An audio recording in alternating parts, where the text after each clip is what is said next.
Right, good evening, folks. Welcome to another episode of the TapIn Football podcast. I'm taking a turn at hosting this week. You got your boy Dan Coogs, or Black Dan, who we got to my right. You got TapIn Tobes here. I don't know why I'm smiling. I don't know why I'm wearing Spurs merch. I don't know why I'm letting you host, but yeah. Obviously, I'm here to show you, and I'm here to show you and Steve how it's actually done in it. Do you know what I mean? It is what it is. Yeah. So guys, if you want to leave me a review of my hosting skills compared to these two, make sure you drop a comment on the video as well. And then to my left, do you want to do the introductions, Toby? I've actually been trying to get this guy on for yonks. You're making it sound like I'm hard to get. You're bougie, Really man. He's Hard to a pin down. he's a Greek, probably a Greek prima Cypriot. donna. Cypriot. Cypriot prima donna, basically. I can't even get it right. Your research. In secondary school, we used to say, if you're Greek, you're Cypriot. It was the same thing. Yeah. And obviously that's ignorant, but it's just the way it was in secondary I've heard it school. all before, don't worry. But yeah, the guy on our left, or to our left, he actually runs his own podcast, co-host with Rodri Giggs. That's right, yeah. Yep. If you don't know who Rodri Giggs is, just search up Ryan Giggs back in 20... Don't do this. Sorry. Don't do this. There's no, Crying out loud. I mean, Sorry. All right. Search up Rodri Giggs in Paddy Power. He did a quite entertaining advert a few months back, basically, or years back. I can't remember what it was, but anyway, Stel co-hosts the Shoot the Defence podcast with Rodri Giggs, and it's actually quite successful. I think the most recent interview you had was with Kenwyn Jones. Yep. And he gets a variety of agents, former pros, sports science experts. It's definitely a podcast that you should look out for anyway. 100%. But without further ado, I welcome Stel to our podcast. Yeah. Thank you very much. Thanks for having me. Appreciate it. Cheers. Yeah, glad to have you on, man. Yeah, No, pleasure's all mine, mate. Thank you. Definitely check out the Shoot the Defence podcast on all platforms. Platforms, yeah. Apart from SoundCloud, don't go on that one because it's not there. So. Right, cool. Maybe avoid something. Fair enough. No, I wanted to ask a question as well. It's literally just escaped my mind now. ASL, you're going to go back and ask each other. It's escaped my mind. I can't remember what it was, but I'm just going to leave it. Football related or just personal? No, it was football related. Okay. All right. It's nothing personal. We've known each other. I've known you long enough, so it's fine. I can answer any question. You know? Nah, it's not personal related at all. Right, so the big game in the weekend, Manchester derby, didn't really feel much like a derby today. I have to say, right. But United came out on top. Ole done the double over Pep this season, actually beating for the third time this season, winning 2-0 at Old Trafford. What do you think about the performance? I think it was a great performance. First 15, 20 minutes, they had us on the ropes, as you'd expect, because City are very good going forward. But again, we were compact. We held the ball well. Okay, a couple of occasions, Fred gave it away. I think he does get a little bit excited, but when you're trying to hit teams in the counter attack, you got to think fast. And I think his mind was working quicker than his feet were. But again, we hit them on the counter attack, which is what our game plan was really. In fact, it's been our game plan against the bigger clubs. I say bigger clubs, but your Liverpools, your Man Cities, the teams that are above us this season, and it's worked well. And I think. We're making progress under Ollie. I've never been an Ollie out person. I'll be the first to admit that when he came in, I was very worried about him for two reasons. Firstly, I didn't think he was tactically strong enough to coach this group of players. And the second thing was, we know what social media does, and people would destroy his reputation and the legacy that was there. But to be fair, given his qualifications, given what he's done in the past, which great, or lack of stuff that he's done in the past, look, he's done a great job as far as I'm concerned with this group of players, with the media storm surrounding other players and things that have happened off the field, especially with the fans and with the owners and with Woodward. He's just got on with it. And in terms of our performance today, absolutely top notch. I can't fault them in any position today. I can't fault any player. I can't say that one was bad or this one was bad. It was a team effort, and this is the one thing that we've been lacking for a very long time. That cohesion, players wanting to play, for each other, and that's something that we've lacked for a long time. And people today they had to stand up and be counted for, and they did. So yeah, it's funny you mentioned being players standing up and being counted for, because that is everything that we didn't see in Man City today. Yeah. That is everything we didn't see in Man City today. ahead of the weekend, we put out like not a poll, but we just put out an opinion, like an opinion post on who will be the bigger miss out of Maguire and Kevin De Bruyne heading into that game, because both players were marked as doubts heading into the game. Obviously Maguire started, but of course Kevin De Bruyne missed out due to injury, and it's lazy to go back to the whole City are too reliant on Kevin De Bruyne. I don't like it when people point to the obvious when they're analysing football games, but we have to face the fact today. Without Kevin De Bruyne in that midfield, there was a distinct lack of incision. Yeah, the thing is, what I've noticed about City this season is that a lot of things. It's been like a whirlwind of disaster for them this season. They've had obviously not replacing Company. They had Laporte's injury. They've had numerous injuries throughout the pitch. Sane, you know, and Sane, of course, yeah. Arteta leaving. He's been a big loss to City, and obviously the ban, and so much has happened to City this season. And it goes back to what you and I were talking about on the way here, Tobes. Liverpool keep winning, right? So, if they were neck and neck with Liverpool, City would play a game, they'd lose. So Liverpool would win. Liverpool would win, then City would draw. And it's almost as if they're playing catch-up all season. Yeah. And everything is just culminated into this. So their performance today didn't really surprise me. It didn't surprise me that they were toothless up front. It didn't surprise me that they were shocking defensively. It didn't surprise me that Ederson was making simple mistakes. Because when you see what he's got in front of him, a goalkeeper is protected by his back line. And, as you quite rightly said, they are reliant on De Bruyne. But I don't think his loss was a massive difference. Because throughout the pitch, they just weren't singing from the same hymn sheet. Yeah, and I think De Bruyne's been the one who's been wearing the armband of late. And I think more than his sort of like technical qualities, I think they lacked his leadership today. Absolutely. More than anything, because I think if a game's not necessarily going their way, he would be the one that the players would look to sort of pick them up and drag them through it, kind of like what Henderson does for Liverpool a bit. And I think that's what they missed today, rather than, because I think, They played the whole season last year without De Bruyne. They got 98 points, right? So you can't say that they missed him, his technical quality, because Bernardo Silva stepped up last season. And David Silva stepped up last season. Phil Foden was counted for when he came in to play against the likes of Spurs last season, and that kind of thing. So I don't think it was his technical quality, and I think it was more. I think it is, though. And I think in maybe the way that they played today, but I think in terms of getting themselves motivated to play, like the thing is, it's a derby. This should be one of your biggest games of the season, and I think they were just lacking that extra motivation here to lift themselves, because really at the end of the day, they've not got anything left to play for in the league. It's like what the pundit said today. The game meant more to us than it did to City. 100%. I remember when we were winning trophies and titles in the 90s, we played City and it was their cup final. It's a role reversal now. Yeah. We're playing catch up to them. But again, it goes back to what you and I discussed on the way here. Leaders. Where are the leaders in that team? Company went and it just capitulated. You mentioned De Bruyne, being the captain or the go-to guy. Well, when he's not there, you're expecting experienced players like Silva to step up, Bernardo Silva, Aguero, all these players. You're looking at players that have won titles, cups. Where are they? Yeah. But they bottled it today, as far as I'm concerned. And I'll be surprised if Guardiola's there next season. Really? Yeah, I'll be very surprised if there's next season. If he's there next season. To be honest, more of I'll come back to City in a bit, but it was impressive from Man United once again. And again, harping back onto that poll that we put up on Thursday, Friday, someone actually insinuated, Kevin De Bruyne, he's the PFA Player of the Season. He must be the one that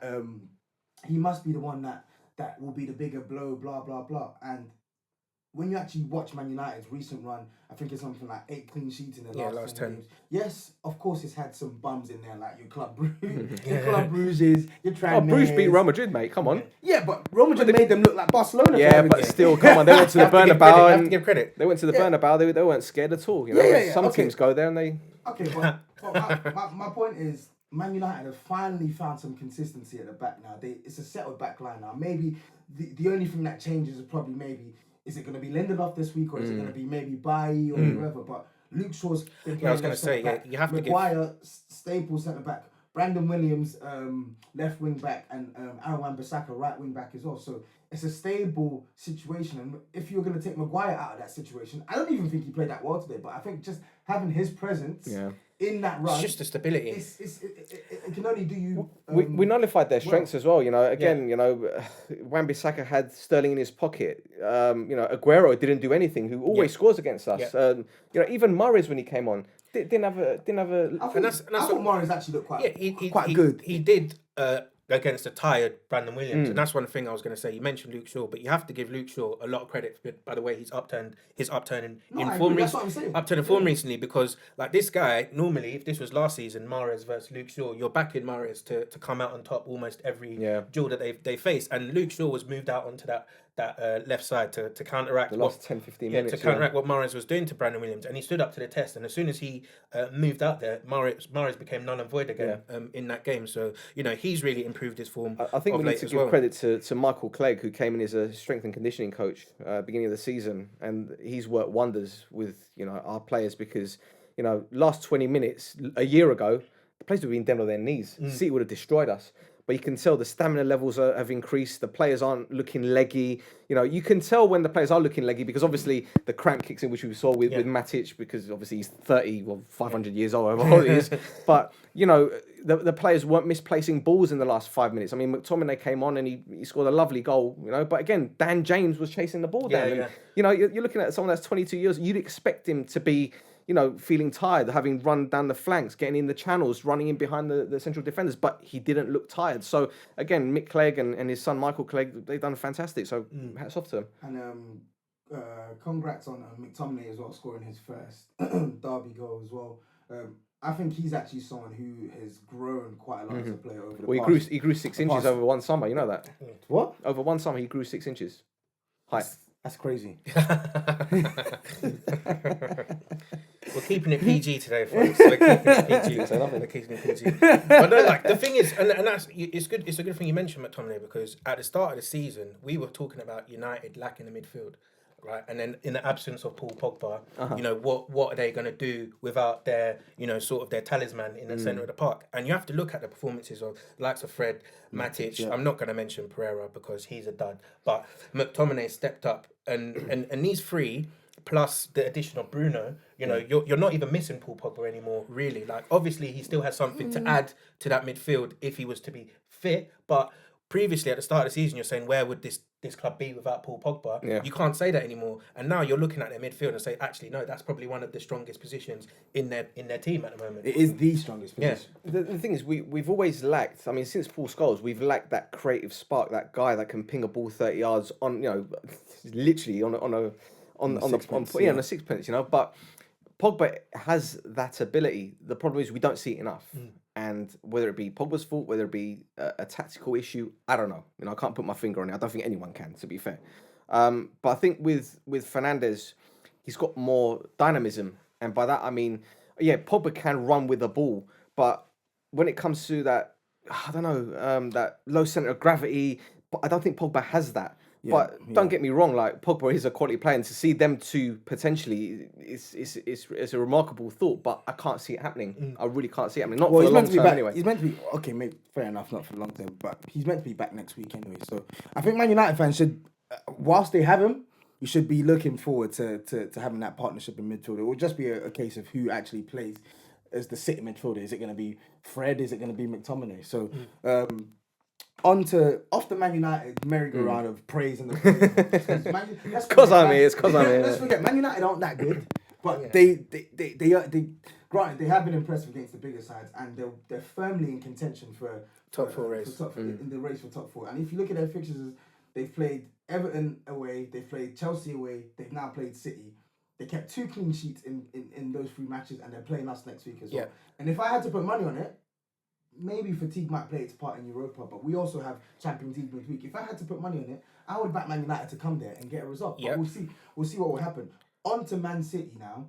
Like we said, players not doing their jobs. Edison today, like, what happened there?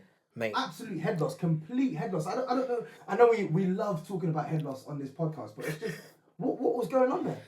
Like, honestly, the first one, I think he makes that harder for himself than he needs to. Like, you've seen David De Gea in his pomp, and what he does with those type of shots, he just goes with his feet. Yeah. Keeps it nice and easy, doesn't make it difficult for himself. And I think, Ederson is one of those keepers that I feel like he always needs to be doing something in the match. And when he's not, it's when these mistakes creep in. I don't think he's the type that it can be very quiet, for a few, minutes, and then he just steps up and does that the miraculous save, and I think he always needs to be in the action. Yeah. Otherwise, his head goes. And you saw that today. Man United, they didn't really have that many attacks, but in the 2 times that you needed Edison to step up, or even 3 times that time when the ball just came to him and he miscontrolled it, almost let Martial score. His head wasn't in it today at all. No, and see that's the danger, because obviously your goalkeeper's the last line of defence, and when he's not, on form, then it's game over. But then again, who's the other options? Yeah. Bravo. Let's get Richard Wright back. Bravo had a really good game against Aston Villa. So yeah. But yeah, so they had 73% possession today and only 7 shots. Like, I just think, for me personally, the league is finished for Man City. I think we're gonna see the better or the best Man City, save for the Champions League. That's what you'd expect, and I think that's what they're aiming for. But again, it goes back to what I said before. It's been a disastrous season on and off the field for them. I mean, I didn't even mention the Bernardo Silva thing with Mendy. Yeah. I mean, even that. So lots of things have contributed to their downfall this season. And look, Raheem Sterling said the other day they'll be back next season, but I'm not sure, man, because if you look at them all over the pitch, they're quite an aging squad. Yeah. They need to refresh. They do. They need to refresh. But I think who is it? I don't know if it was Michael Richards today or Gary Neville in the studio, and they were like, well, if you look at the last time, then Pep didn't win the league and they came third, I think. Then they went, aggressive in the transfer market, and I think they'll do the same again. There'll be a lot of investment, especially if you're looking at losing the likes of Leroy Sané as well. Fernandinho coming into, I think he renewed for another year. Yep, they did. But he'll be again in his last year. Yeah. You're losing David Silva, so I think there'll be a lot of investment into that team if they can postpone that Champions League thing, because I think then it would be quite difficult to attract the type of talent that they want to get in. What was wrong with Kyle Walker today, by the way? I didn't get it. I don't know. I'm not sure what the issue was with him, because I would have expected him to start that game over. Cancelo was decent, but I would have expected Kyle Walker to play. I just think with the Man City, the back line, even when Laporte was there, we saw it was a bit shaky.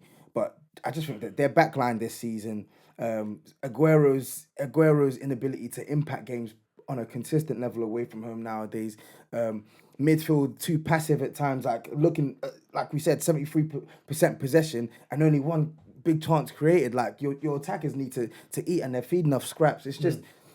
It's not been a good season for Man City by their standards. Yeah, and it's a weird one, because they're ahead in their tie against Real Madrid, which is a massive game for them. They just won the League Cup.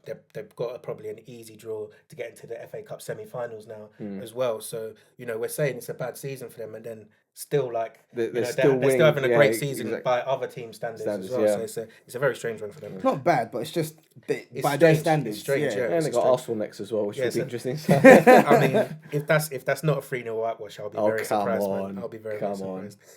So on to who we think United might steal their 4th spot. Second match of the day. Chelsea 4-0 win against Everton at home. Tobi, I'll come to you for this. Like, what do you make of that game? Because I didn't watch it actually. Everton literally did a Burnley against us. They came to Stamford Bridge. They basically took off their knickers, bent over and said, "You know what? Have your way with us." I thought this was PG. Yeah, so did I.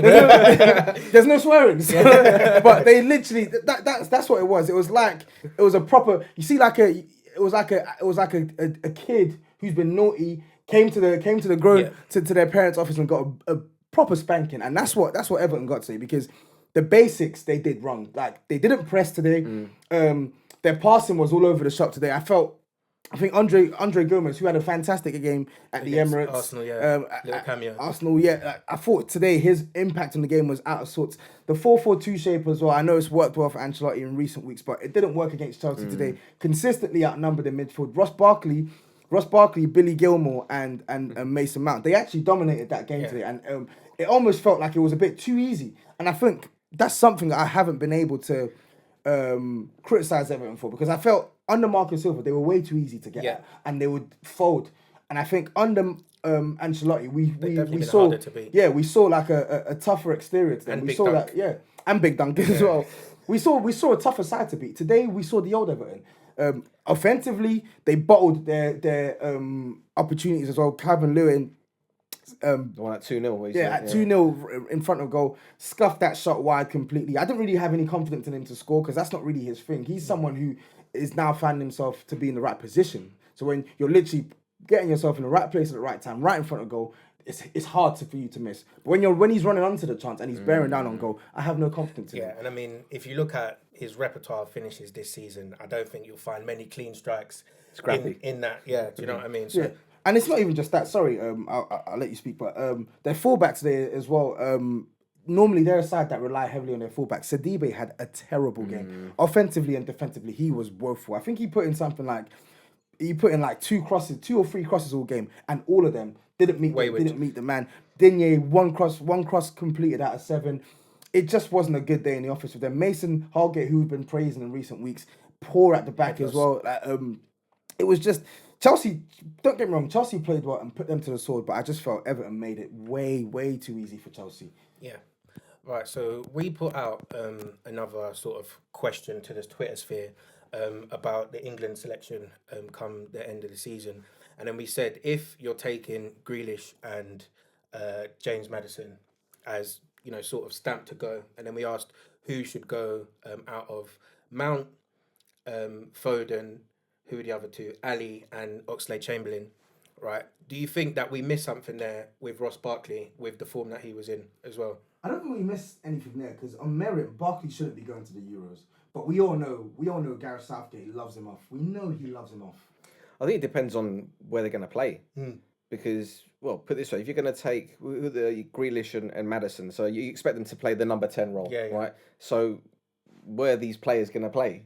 Do you know what I mean? So the given is Sterling, Rashford and Kane if fit. So they're the front 3. So you can have that number 10. So it'll be Grealish or Maddison. So which one of those players that you've just mentioned are going to step in for that? Is that what you mean for the number 10 role, or just like in any? It depends if they play 4-3-3. Because Henderson's going to be a given, isn't he? Because Henderson is like greatest player ever at the moment, isn't he? Sorry, I just had to get that in. So effectively, you've just got one more central midfield role, and if you're going to play a player out of those ones, I'd pick Chamberlain because he's dynamic. He can get forward. He's strong. He's quick. He can deliver a ball. He's got a good eye for goal. He's the one I'd put in that third midfield position. But as a number 10, he has to go Dele Alli. Just for the late runs he makes in the box and the goals that he can score. So, but Grealish is just amazing. So, and he'll be a United player next season. So, you're confident on that? Yeah. Very. Okay, fair enough. Fair play. Gareth Villa fans messaging you now. You heard it here first. How dare you say that about Grealish? He's a Villa man forever and ever and ever. Next year. He'll be like Laetitia. He's staying with us forever. Grealish and Bruno and possibly Pogba in the same team. Nah, I think they'll only get Grealish if Pogba goes there. Yeah. Also, another player that was catching the eye midweek and today, Billy Gilmore. What do we make of his performance? So he had 74 out of 80 passes complete, 93% pass completion. I think over 30% of those were forward as well. So he's an 18-year-old coming thrust into the Chelsea first team, and he seems to be, taking his opportunity very, very well. Well, this is it. This is another player that's come from their academy that's been thriving for years. I mean, how many FA Youth Cups have they won in the past 5 or 6 years? I mean, look, let's be honest. You've seen the quality players that have come through. Granted, Abraham is still a little bit raw. Same with James. Same with a few other players, but at the same time, Lampard isn't afraid to blood youth, and obviously he's got Jody Morris there that knows these youngsters. So again, they're in a rebuilding phase. It's similar to United, but also different in the sense that they've got a core group of youngsters that are ready to play, whereas our youth academy is, bleh, to say the least. Neither here nor there. Right? It's a shambles, our youth academy, but. He's showing signs that he's got the maturity to play. I mean, he played against Liverpool, didn't he? And he didn't miss a beat. And today he was decent. With Mason Mount there, obviously, there's another younger player that's vying for that similar position. But, you've got players like Jorginho, you've got Kovacic, who's a Rolls Royce of a player. So Chelsea do have those experienced heads. But are these experienced heads the kind of players that can put their arm around the players and say, right, this is what you're doing wrong? I don't know. Possibly Pedro, but apart from the others, I don't know. Yeah. So maybe Lampard needs to work extra hard to give these players the confidence to kick on and say, right, you're at a big club, but this is how you deal with the pressure. This is how you cope with the levels of expectancy. So, to be fair, Lampard's probably one of the better placed managers because if you remember, like one of Toby's favourite videos where Harry Redknapp. I saw that one. Exactly, and it's like this kid's Yeah. going straight to the top, and that's from like when he was 2021, Yeah. First coming into the West Ham team, that kind of thing. And Poor bloke was sitting there like, why am I getting picked on? What have I done? Is it my hair? Do you know what I mean? So he's had expectation on his shoulders throughout his whole career, and he took his opportunities with both hands. And don't forget, sorry to interrupt, but don't forget, his dad was a really successful player at West Ham. Frank Lampard Senior, he was a really successful player. So, you've seen other players in the past, Jordi Cruyff, where they've got their dad's name, and you're thinking, this kid's going to be pretty decent, and they end up being like Callum Best. I mean, come on, so fair play. Sorry, Callum. I think Callum is more interested in stuff like X on the Beach and Love Island than than football. So just one final point on Everton. I got a question as well. So Ancelotti, right? We've said Everton gone out and showed gonads by getting this guy in. Realistically, what do we expect him to do at this Everton side? With Ancelotti, I was worrying about them getting him because I didn't think he had the motivation to actually go through that painful rebuild process, because they still, in my opinion, need a couple. They need a lot of investment. Couple players and more investment. A lot more investment. Yeah. Crikey. It's just, he's done well. He's done better than I expected. But again, this is only like a short sample size. This is 2-3 months. Yeah. That doesn't compare to a whole season where you're gonna have your own players. Yeah. Where you're gonna have even more expectation because of the manager you are, because of the money they're inevitably gonna spend in the summer. I'm not expecting Everton to pull up any trees. I'm not expecting them to get top 4 with Ancelotti. They'll do well to get Europa League. I think they can target the Europa League, but that'll be a bonus. That won't be an expectation for me. I think they're using him as similar way that we used Van Gaal, like to plug the gap for a few seasons, just to get that stability back in, get that discipline back in the squad, get that team unity, and then bring in another guy. I think they've got a new stadium being built in a few years, haven't they, or something along those lines. So it's going to be a new era for Everton. In answering your question, what I expect, pretty much what they're doing now. Yeah. You've got a team that's, again, going back to United, very compact, players playing for each other. But there's one thing I've noticed about Everton, which I never really expected from an Ancelotti team. They're very good in the air. They're utilising their set pieces. And I think Ancelotti knows they've got to play to their strengths for now, until, as you said, he's got his own team. He hasn't had a pre-season. Obviously, he had the winter break, or the whatever break it was. Something break. But yeah, so he had that, but that's not enough time to work with his team. As I said, he hasn't had the chance to bring in his own players and whatnot. So I'm pretty sure we'll see a different Everton next season, not as direct. He still needs to get rid of a whole load of players, though, like your Walcotts. There's so many players that really shouldn't be at Everton. Your Bernards, your Iwobis, even. Right, he's only just been there 5 minutes. But yeah, no, fair enough. Then to the rest of yesterday's action, which I think it was 9 goals across. Yay! Greatest across league seven, in the world. across 7 games. It was like I was exciting. I was sat there on a Saturday night watching Match of the Day, thinking like, why am I doing this to myself? But yeah, it had to be done. So we won't dwell too much on these games, but there are a few talking points that we can go through. So Arsenal 1-0 West Ham. As I said, I want to be very quickly about this. Like, we are a bad side. Yeah.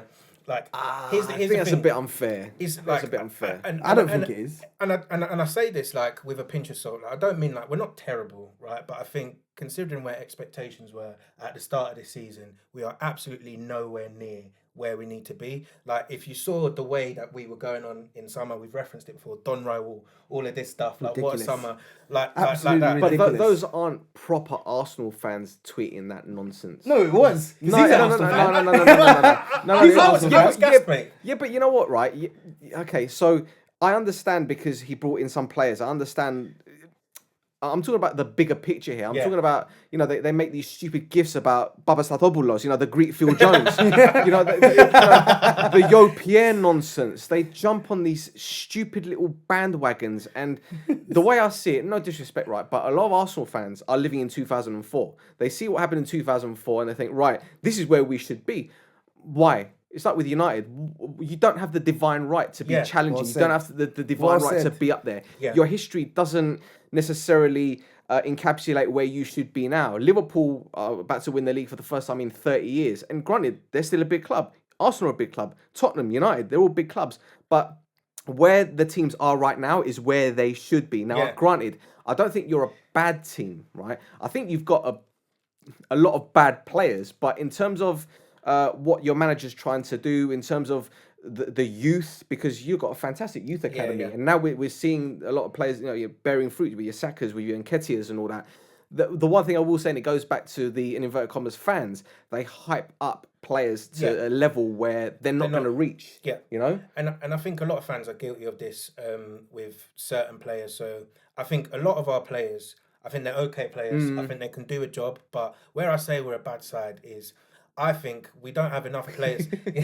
I think we don't have enough players that can do what is required in the Premier League, if that makes sense, week in, week out, right? So you got players like Granit Xhaka, who we know he's good at, decent left peg, this that kind of thing, but he constantly gets overrun in midfield. You got the likes of Lucas Torreira, who's out for the season, it's a big blow, tenacious, loves to tackle, but if you ask him to cover 20, 30 yards, he's losing that, gets overrun, right? And you've got fullbacks that can only go one way. You got right backs that can't run anymore. Do you know what I mean? And then you end up with centre backs that can only be good in the air. They can't handle the pressure. Do you know what I mean? There's lots of players. Like if you look at the team when we're playing there's lots of players who are either struggling in their position over 90 minutes, can't give you a full 90 minutes, or they're being played out of position. That kind of thing. And our squad balance is all over the place. And I think we need to go back into the market to sort it out. Put this, the one final thing I will say about Arsenal is the same thing that you've lacked since Vieira, a leader. Yeah. You haven't got that player that can grab the rest of the team by the scruff of the neck and say, right, this is Arsenal Football Club. We've done this, we've done that. We should be challenging. Or when you're a goal down, or when you're playing Olympiacos and it's the last minute and your captain is shooting the ball wide, you don't. I'm sorry, I can't. But listen, but the thing is, to be fair, it hurt me because I hate Olympiacos. Yeah. I hate them. I hate Marinagis. I hate everything about that club. And don't get me started. Nottingham Forest. Good luck. Yeah. But yeah, you've lacked a leader, and you've lacked a team full of leaders, team full of winners. And once you get those, then maybe you'll be back up there. But it's a process. Like Dan said, beyond leaders, they just lack quality. Yeah. They lack quality. And I think, funnily enough, West Ham, again, the same thing. Same with Everton, like a week ago, that they were just... We were fortunate to come out of this match with 3 points. Like on another day, they take their chances, and we're looking at another. That one when Antonio squared it. Yeah, it's ridiculous. And the thing is, again, West Ham, I have to praise them again, even though they've lost, because even despite defeat, this is the third consecutive good performance I've seen from them as a team. In terms of the volume of chances they're creating, in terms of their use of the ball in open play, and in terms of their restricting their defending as well. They've actually been pretty good. But that's because they're watching DVDs of Jagielka. Clearly, they've actually been really good, and it's just the only thing that was missing there was the result. And Antonio, I like him. He's someone who offers them a lot. He offers them a direct threat. He offers them work rate in an attacking position. But him. There's a reason why he's only scored 2 goals this year. There's a reason. And it's because of that as well. Like, decision making and just finishing, like, it has to be... It's one thing that lets him down the most, isn't it? God. It's just poor. It was just poor. And it cost them the game. It cost them 3 points. It really did. Yesterday's early kickoff, Liverpool versus Bournemouth. Liverpool coming out 2-1 winners at Anfield and setting a new outright record for most consecutive wins at home. You have to just give this side... It's props. Give them its dues. Should we also give Firmino his dues as well for his lack of goals at Anfield? Nah, don't let Liverpool fans hear you. Yeah? No. Don't let them hear you, because I'm hearing that this guy is a world class player, best in his position, but he's missed 76 chances at home. And he's gone 11 months without a goal. I don't think that's fair, man, because what he does off the ball is brilliant. But it's not a DM. But still, but still, he's a quality player. We know that. Firmino, Bobby is a quality player. But I read a stat before that game as well, before that Bournemouth game. His XG away from home this season is something like 5.6, and he scored more goals away from home. He scored more than 5 goals away from home this season, which means that he's outperforming his expected goals away from home. But his expected goals at home prior to that Bournemouth game was 7.6, and he scored 0, which means that he's not taking his chances. It means they're feeding him opportunities at home, and he's not finishing them. Now, it doesn't matter because they're going to win the league at Atlanta, but it's just simply to address a point that Liverpool fans keep harping on about. This guy is world class. He's this, he's that. He's the best forward in the league or best striker in the league or whatnot. It's not true. It's not true. I had man putting Henri out on the left-hand side in combined Ridiculous. Invincible 11 so we Absolutely could play ridiculous. Firmino up top. Man, like you can't expect me not to call this guy out. But again, you're reading what's on social media and you're falling in the trap. And this is the thing: they do these things to get attention, to get people talking about it. And I'm sorry, but you lost me when you said XG because I'm not good at maths. No, but it's expected so goals. when you said XG It's and you were saying expected goals. you just lost me. I've been watching football since the back pass rules. But no, I mean, look, the way I see it is. For me, it's what a player does off the ball. It's like Leon Knight said this to me a couple of years back. He goes, okay, striker's job is to score goals, but it's what they do when they're not scoring. And I think Firmino, okay, I'm not saying he's a world-class player. I think right now he's lucky that Brazil is in the shape that it's in because he's the guy, he's the number 9 at them. I know Jesus is pretty decent and Neymar is playing out left or whatever system, Chichi is playing. But I think he gets a lot of flack. And I think it's because of the way social media is. I think it's because of the attention that is drawn onto certain footballers that there's so much expected of them that when they do go on a goal drought at home, people get on his back. I mean, I seem to remember, United going like 100 minutes 100 hours without scoring a goal, something ridiculous like that. 10 Was that the Zlatan season? No, it was when Van Gaal. Oh yeah, and then we scored against CSKA Moscow. yeah. Players go through goal droughts, strikers go through goal droughts, but he isn't a centre forward, and this is the argument I have with people about forwards and centre forwards and. I agree. And he's not a centre forward. He isn't, but that's not his job. I don't think he is. He's a 10 for me. He's a 10, and he's a damn good 10 as well. Take him out of that Liverpool team. Are they as effective in the final third? And that's the thing. Like I am a big Firmino fan in it. Right, I am a big Firmino fan. I'm not gonna get on his. I'm not gonna get on his neck, for not scoring. But I just need to highlight. I need to highlight. If you want. I need to highlight these deficiencies when they crop up. But last thing to say on this game, Mo Salah, 70 goals in 100 appearances for Liverpool in the league. The guy, I personally think he doesn't get his props. He faces too much criticism when he goes on 3 games without a goal. This, that, and the other. I think people just look for an excuse to get onto him. But this guy is an incredible world-class player. He's a tremendous footballer. And Bournemouth as well, second lowest scorers away from home. Lost 9 of their 10 away games. Good. They had an opportunity. Obviously, I know you don't like Eddie Howe, but they had an opportunity to get some valuable points at a ground where anything other than a battering would be a bonus. This is what I don't understand. They're a goal up, right, and they're still trying to get a second goal. I don't understand. You're at home against Liverpool. And dribbling it out. The Alamo. Dribbling it out the back. Like, what are you doing? Come on, you've just come on, right? Just boot it as far as you can. There's no need to make that error whatsoever. That's that Sam Allardyce mentality. Mate, right? honestly, that's Sam Allardyce mentality right there. And if they had that mentality, I reckon they could have got something out of that game, mate. You're right. Right. Next, unfortunately for you, the next game we do have to talk about it, Toby. Right? Burnley won. Kabaddi FC. Spurs won. In 20 seconds, explain Kabaddi FC for me. Have you seen Kabaddi?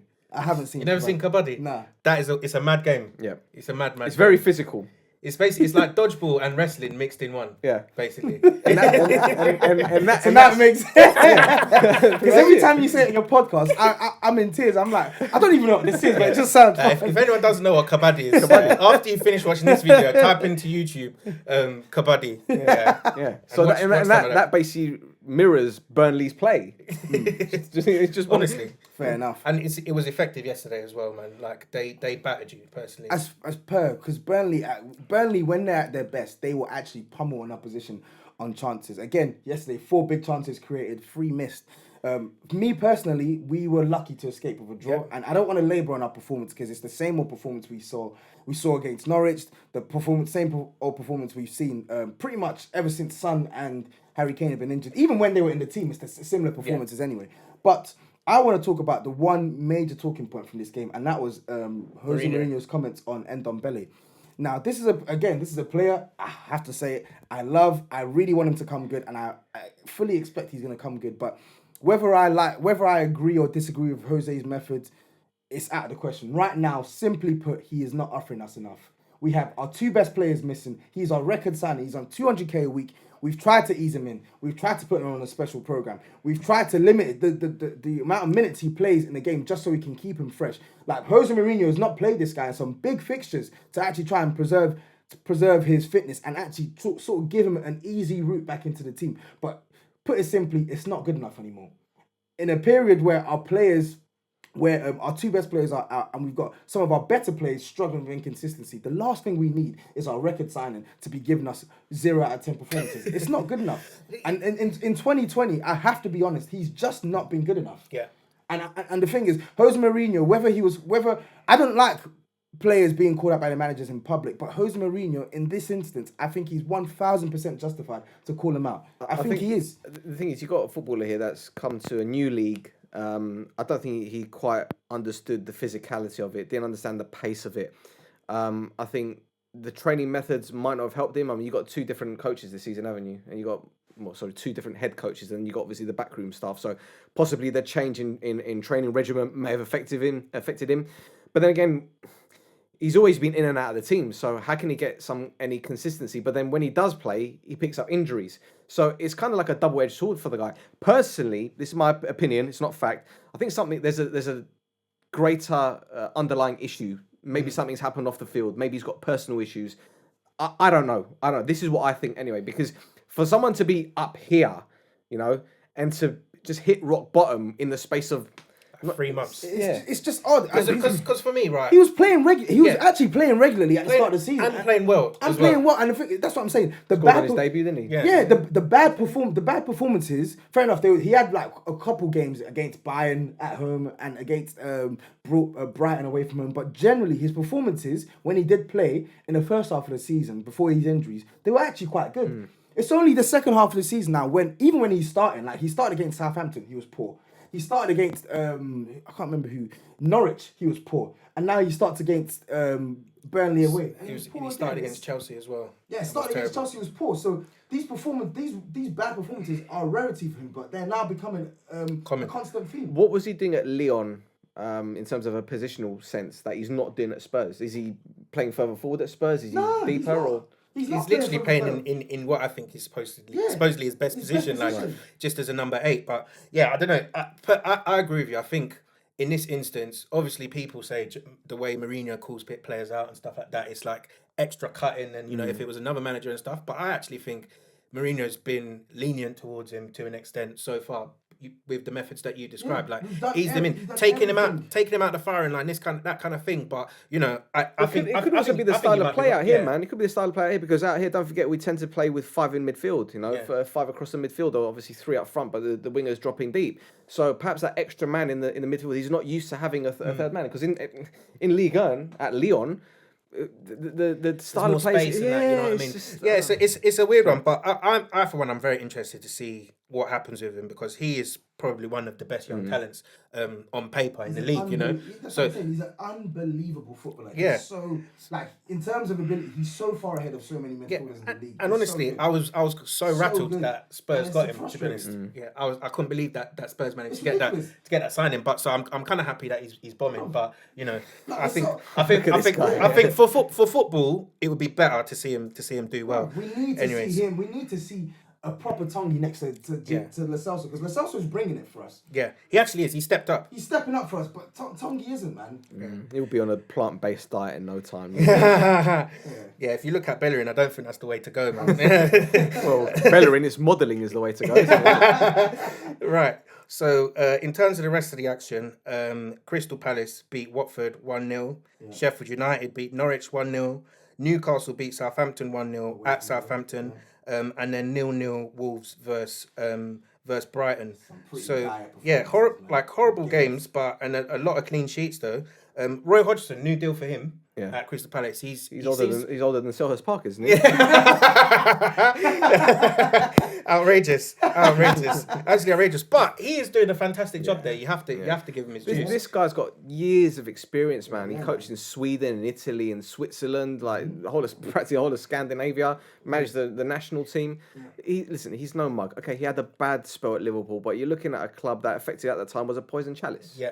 You know, It had really some was. bad owners Gillette and, as well, yeah. you know, and Poor buys. yeah, of course, okay, he's probably got a lot of probably responsible for a lot of those signings, but at the end of the day, you know, he can't get it right everywhere. Practically everywhere he's been, he's done well.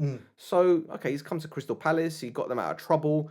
He's built a good team there. Okay, their youth academy isn't as great as what it used to be, but you know, he's made some shrewd signings. Ayew being one of them, and surprise, surprise, Benteke is actually playing pretty well at the moment, isn't he? He actually is. He had a great game. He's got 8 Premier League goals. I can't believe it. I actually cannot believe and it. he's got those 8 goals have won them 15 points this season, basically, which is completely nuts. Yeah. You know, they're keeping clean sheets. You know, Gary Cahill is a man possessed at the back. Milivojevic has done well. Yeah. They've got. I think they've won They've won 3 straight, and they've also kept 3 straight clean sheets as well. And like, it's no coincidence as well that Gary Cahill, he, like you mentioned, Stel, he's been a rock, a big presence for them in their team this year. But it just goes to show the golfing class between the top 6 and the rest. Yeah. Like he was a scrub. Let's be real. He was a scrub at Chelsea in his last 2 seasons. Yeah. He was a constant liability for Chelsea. But he's gone down a couple positions, and you can see the value he adds. He adds to for Palace. Yeah, and Watford as well. No, they've only won 1 in the last 6 games, which was against Liverpool. But that is not the form that you want to be in coming into the tail end of the season. No, the thing is, when they beat Liverpool, I was talking to Rod and Adrian Kajumba on our podcast, and I was like, is that the win against Liverpool to kickstart their season? And we all thought, yeah, it is, because beating the next league champions, because let's face it, they're going to win it, is a big scalp. And when you're down at the bottom and you kind of expect them to get tonking, but yet they still pulled through when they got the points. But then they go to Crystal Palace, and that happens. And they weren't in the game at all. And I think Deulofeu is going to be a big loss for him. He's a fantastic player. Yeah, he's a good player. I think he's for Watford. I think he's one that's got the little bit of X factor. You know, he's not afraid to take people on, that kind of thing. And I think you're right. It's a big blow. Yeah, and you're right as well. It was a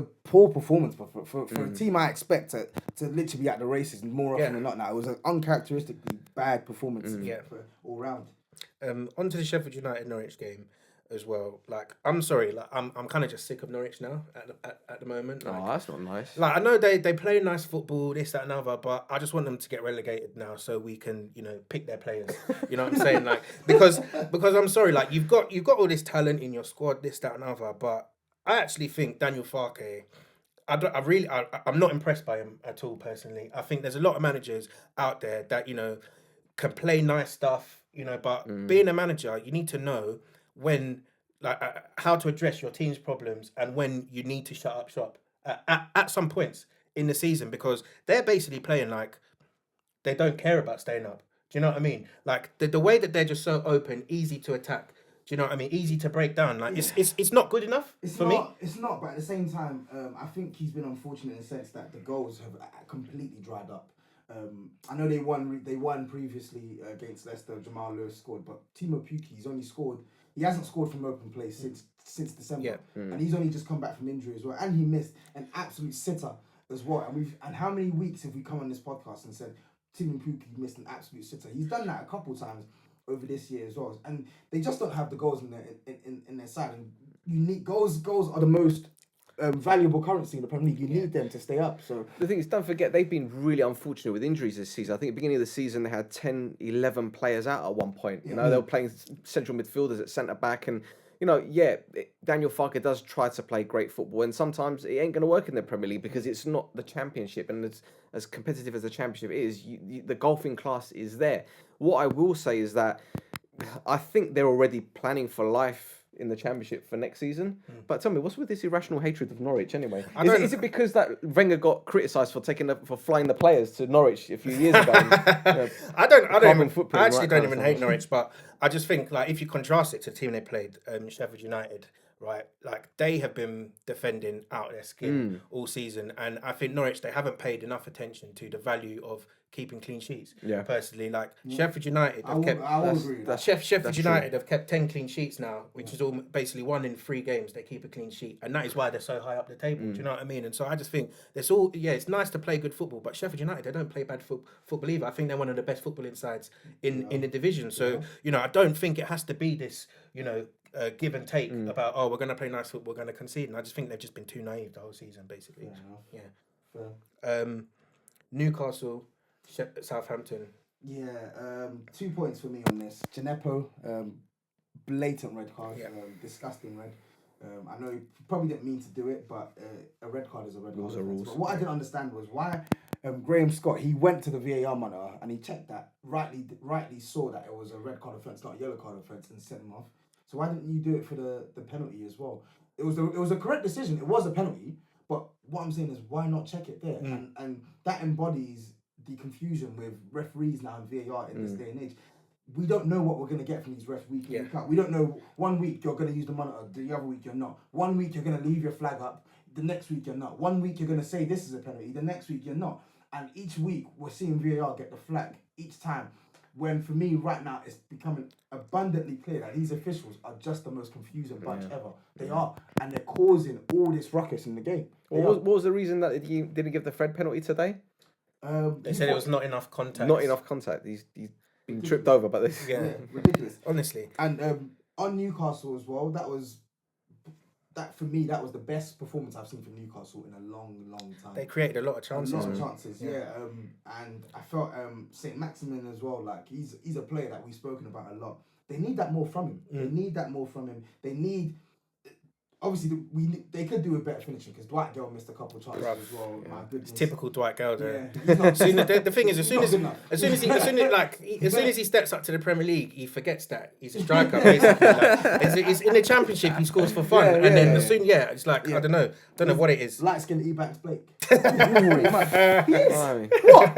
Any striker who steps up and flattens to deceive, I just liken him to Ebanks Blake because Ebanks Blake tore up the Championship and he came to the Premier League and he was rendered null and void. But the thing is with St. Maximin, he's this entertaining player that the Geordies love. Remember back in the day, that Ginola. He reminds me a bit of Asprilla. Yeah, you know, he's got that eccentricity about him. But he's got eccentricity about him, and he's very quick. Do you want to know a fact about Asprilla? Go on. He's now, I believe, in the adult film industry. That wouldn't surprise me. Back in his home country. That wouldn't surprise me. Random fact. Google it. Yeah. Hey, papi. That is ridiculous. There you go. Yeah, and then last game 0-0. Last match of the day. Last on our podcast. On Southampton as well. We spoke about their home form. Yeah. 9 losses at home. To lose at home to this Newcastle side, or to get yourselves into a position where you've got that L next to your name. With this fixture at home, it's not good enough. It's poor. But didn't they move up to 9th in the table at some point a couple of weeks ago? And I'm sitting there thinking, you know what? They're probably thinking, yeah, we're safe. It's fine. We're nearly at... In my opinion. Yeah? I think they're safe. It's just their home form. It's just ugly. It's ugly to look at. I think they need to rectify it next season. There are definitely 3 worse teams than Southampton this season. More than three. But yeah, so I think they're safe. But yeah, as I was saying, last match of the day, last in this podcast, Wolves 0, Brighton 0. I didn't watch it. I literally turned matches that way, before. Isn't it? Yeah, exactly. Nothing I really want to say about this match, but apart from Wolves, they've now played more games than they did in the entirety of last season. What do you reckon for the rest of the season? Is that finally going to catch up with them, or? I hope it doesn't, because I really like the what's he saying? Espirito Santo story, and I like Wolves, but it could. I think they're saving graces. I think some of their key players who were injured at the start of the season have come back now. So players like Willy Bolly, who haven't got through a lot of football, he's in the fold now. They signed Pedence in January as well. So I think numerically they've got enough bodies to actually keep themselves going, and I think they can actually maintain this push for the top 4 and still compete in the Europa League. I don't think they'll burn out. The squad is big enough. I think their squad is big enough to cope with the rigours of Europa League and the Premier League. They're not. Are they still in the FA Cup? I'm not sure, to be honest. No, I think United knocked them out, didn't they? Yeah. Did we? Oh, I can't even remember. See, I can't remember. We beat Wolves. Wow. Yeah. That's right. We did, didn't we? Yeah. Yeah. Ollie said, to not concede. Well, there it is. Keep clean sheets against a team like Wolves. There it is. So it's quality. Yeah. So they're not in any of the other competitions. So they've only got 2 to play for. Listen, he's an astute manager. He's tactically smart. And he's not one of these managers that all, go on telly after a game when his team is lost and say, "Oh, this and that." He just says it like it is, and I think that's why he's very endearing. Because he tells it like it is. There's no grey area with the guy. So yeah, lovely stuff. But that is this week's episode. Make sure you drop a like on the video, subscribe to CheekySport YouTube channel, follow us on at TapIn Football on all platforms. That'll be there. My responsibility to put that at the bottom of the clip. And Stel, where can they find you? On Twitter at Shoot the Defense or at Uncle Stel, because I am your uncle. Don't let his youthful good looks fool you, right, guys? He is a lot older than he looks. Yeah. Making me blush. All right, thanks, guys. Cheers.